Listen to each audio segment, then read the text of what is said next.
Di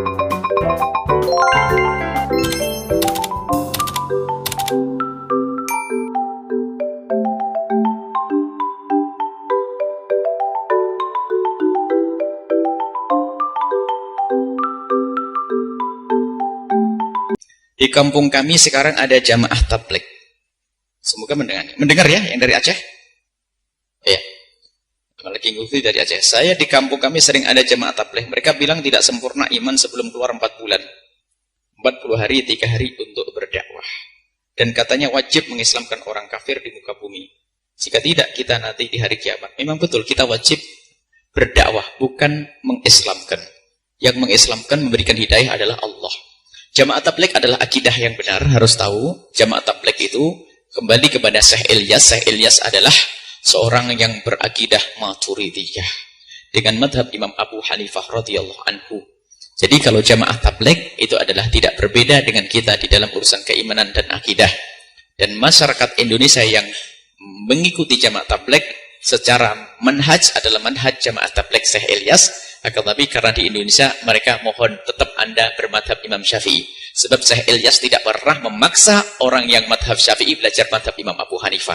Jadi tolong jamaah tabligh yang ada di Indonesia, Anda harus tetap kuat di dalam madhab Imam Syafi'i. Karena Syekh Ilyas adalah bermadhab Abu Hanifah. Jadi jangan dirubah, karena Anda akan repot. Kemudian, Anda pun masalah 4 bulan itu himbauan, bukan suatu kewajiban. Kalau urusan dakwah tidak hanya 4 bulan, wahai kaum muslimin. Kalau Anda punya ilmu setiap hari sampai mati. Kalau 20 tahun juga 20 tahun. Jadi bukan urusan 4 bulan atau 3 bulan atau 3 minggu. Akan tapi nanti ada, jangan dipilah-pilah. Jamaah tabligh adalah akidah yang benar. Al-Bahjah juga. Kalau Al-Bahjah tidak hanya 4 bulan. Setiap hari Anda harus berdakwah. Loh, Abadah apakah berbeda dengan jamaah tabligh? Ya enggak. Kita menerjemahkan perintah Nabi mengajak orang setiap saat, bukan 4 bulan, bukan seminggu, bukan 3 hari. Adapun cara berdakwah boleh keluar, Anda keluar boleh. Akan tapi ada yang tidak bisa keluar. Nah, kalau saya keluar 4 bulan gimana? Memang ada salah satu udah jamaah tabligh memaksa, punya ini harus khuruj, harus keluar. Insyaallah ente ini. Kalau Anda memberitahu saya terima, tapi kalau ngajak saya punya tanggung jawab besar. Mau umroh saja bingung, jadwalnya mundur-mundur, ini umroh tinggalkan majelis. Yang kita tinggalkan majelis, kita punya rutinan. Ya nggak bisa. Dan saya punya guru jamaah tabligh rata-rata. Akan tapi setelah mereka punya kewajiban, mereka tidak akan istilah khuruj itu. Jadi tolong difahami wahai para jamaah tabligh, khuruj itu adalah disesuaikan dengan keadaan tertentu. Loh, kalau Anda punya musola yang harus diramaikan di kampungnya, khuruj Anda setiap hari sampai mati di musola itu, di madrasah itu. Tapi ada sisi lain, lihat ada orang menganggap picik kepada jamaah tabligh itu salah. Memang ada satu kemiripan bajunya. Bajunya sunnah jamaah tabligh berjenggot, itu sunnah. Memang ada orang suka mencaci maki pakai jenggot ya. Hati-hati, jangan bilang, oh dasar jenggot, si celana cingkrang. Hati-hati, celana cingkrang itu yang benar. Celana cingkrang itu yang benar, memang di atas mata kaki itu yang benar. Kalau diturunkan, ya memang lebih baik diangkat sedikit. Cuman perbedaan antara ulama, kalau bertanya yang lebih bagus, tetap celana cingkrang itu lebih bagus. Pakai jenggot, iya. Cuman kadang-kadang ini ulama, apa ulama? Orang-orang kita ini, oh, jenggot, celana cingkrang.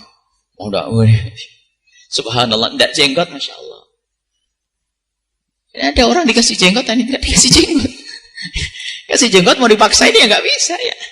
Baik, jadi jenggot jangan. Jadi termasuk jamaah tabligh memang termasuk berusaha untuk mengamalkan sunnah Nabi, termasuk dari syakal bentuknya. Mereka pakai imamah, bagus. Kemudian dia ini, dan berani mereka itu lihat. Kemana-mana nggak ngerepoti orang, nggak pernah tanya berani bayar berapa ke saya. Nggak ada membawa kompor sendiri, akan tapi kalau bawa kompor tolonglah ada sebagian masjid bersih agak minggir sedikit ya. Jangan, jadi memang tidak merepotkan adalah cara yang bagus. Jadi katakanlah adapun masalah 3 hari 4 hari bukan suatu keharusan. Semua disesuaikan dengan kemampuannya. Mungkin ada seorang laki-laki punya anak kecil 4. Anak kecil 4. Istrinya tidak punya pembantu. Mungkinkah dia khuruj? Maksiat. Istrinya hampir tua, ditinggal khuruj, dihukum, dicambuk itu kalau ada imam kayak begitu. Minta izin, istriku izinkan aku biar aku selamat. Iya, ente enak jalan keliling. Tapi istrinya, anaknya 4 nakal kayak bapaknya. Ayo, tolong disesuaikan ini. Ayo, ini sebagian para jamaah. Tapi ingat, ada orang salah paham. Kita pernah suruh membantu ngusir. Kenapa? Buya, ini ada akidah sesat nih, suka bid'ain. Mana? Ini. Kita datangi jamaah tabligh. Bukan, jamaah tabligh enggak suka bid'ain. Kalau suka bid'ain keluar. Sisi lain ada. Buya kok enggak ikut jamaah tabligh? Maksudnya gimana kok ikut itu? Nah, jamaah tabligh sama dengan kita kok ikut. Kalau saya ikut berarti beda sebelumnya. Memang kalau saya harus ikut program 3 hari, 6 hari, kita nggak sempat. Jadi jamaah tabligh salah satu cara. Dan alhamdulillah, warna akidah kita yang benar ada. Ada orang jamaah tabligh kelihatan keliling, toh. Ada manhaj kita punya pondok pesantren. Jadi yang satu keliling membawa orang, setelah mereka pengen benar, dibawa ke pondok. Ada bagian masing-masing. Yang punya pondok nggak usah keluar, nggak usah khuruj. Khuruj cuma adalah ngurus santri. Itu saja. Jadi bagi-bagi. Itu jadi indah semuanya. Yang jamaah tabligh tekuni dengan caramu. Ayo. Tapi yang lain lihat, yang berbisnis, tekuni dengan bisnis, lihat jihadmu itu.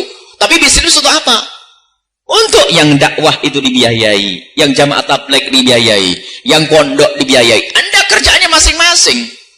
Jadi makanya dakwah yang diajarkan oleh Nabi adalah bukan merubah orang, akan tapi mengarahkan orang. Tetap engkau duduk di posisimu. Jadi pejabat ahli surga, jadi orang kaya ahli surga, melarat pun ahli surga. Gitu loh. Jadi yuk diarahkan seperti itu.